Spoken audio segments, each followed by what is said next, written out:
So let me ask you this: based on obviously Brad's been here for a lot longer than Daryl has, but Daryl's connection to the city and the team, it goes beyond the year and a half or whatever it's been. Clearly. Does Brad Treliving deserve an extension based on his body of work? Holy, this is a tough It one is for me tough. because like all GMs, he's made mistakes, but I don't know how many GMs have had the kind of summer that he had last year. And I don't think it was managed perfectly going in, but that was a learning experience. And we don't put enough credence Sure.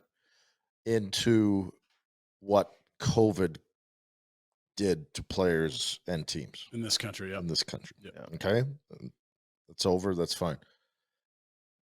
So he gets he drafts, and I think I've been pretty vocal about this organization not having a plan, and I've stepped back, not on air, but in my own brain, sitting around the house, where I'm like, wait a minute, if Sam Bennett had been what you expected him to be, Mhm. if Sean Monahan Stayed healthy. had stayed healthy, if Gaudreau had stayed here, if Kachuk had stayed here, that is It's fucking wagon. what you're supposed that's putting together. That is a long-term plan. Rasmus Anderson, Rasmus Andrew Anderson's there. Mangiapane. You went out and Sure. signed a good goaltender. Mhm. So there's a lot of good shit that he's done. But there's a lot of baggage too.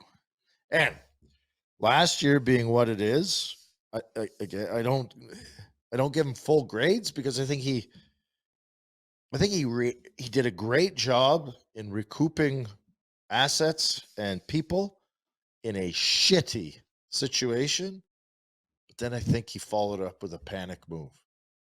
The extensions. And this is important because I know a lot of people have seen this show and they're like, Rhett thought Treliving did a great job in the return for Kachuk. A first, Uyghur, Huberdeau, a prospect. Schwint.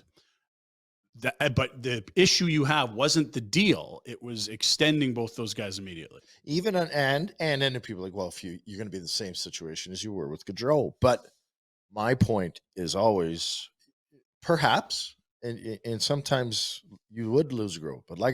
But like I said yesterday, I don't think you lose Gaudreau if COVID never happened. I think Gaudreau's a flame for life.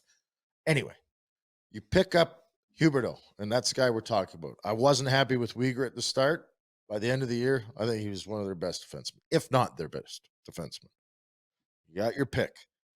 Don't sign Huberdeau to a long-term deal, because if it doesn't work out, you'd have sold him at the trade deadline for a big return again this year. And you wouldn't be locked in. If he is playing well and he's at 70 points, you don't mind paying the guy. Mm-hmm. Open up the coffers, give him the exact same deal and plus. Yeah. If it's working, that's where I think he failed. And I don't like the Kadri deal no matter what. I understand it. Yeah. But I just think that's too much change. And that goes against the Kadri deal, goes against what what I just gave him credit for with the Bennett, Monahan, Gaudreau, Kachuk build style of thing. The Kadri thing is I got to fill a hole and I'm going to pay the most just to get the guy that's top ranked out there. I know it'll be bad on the back end, but I'll do it anyway. We're doing it anyway. Yeah. It's the shitty GM move, right? Which never turns out well and is always passed on to someone else. And that is the challenge of doing this job in this market with this owner, is that the pressure to make the playoffs every year is so significant that I think you put yourself in a spot where you're more willing to do the Kadri deal than you should be. And it's not that it's just the Kadri deal. It's James Neal. It's Troy Brouwer. Exactly. It's this guy. They're all the same thing. You made a bet that the character was great. Questions arose whether that was the case. And you bought a lot of the back nine, outbidding 31 other GMs or 30 at the time, whatever it is. That has been, if you have to grade him on different parts of the job, free agency's been the toughest on him. Yeah. I think draft and development hasn't been this good since late 80s when it was phenomenal. I don't think it's phenomenal, but you're seeing a first place AHL team that's not super veteran laden. There's a lot of young kids on that team. You're seeing hits in rounds 4, 5, 6, 7. That never used to happen with any regularity.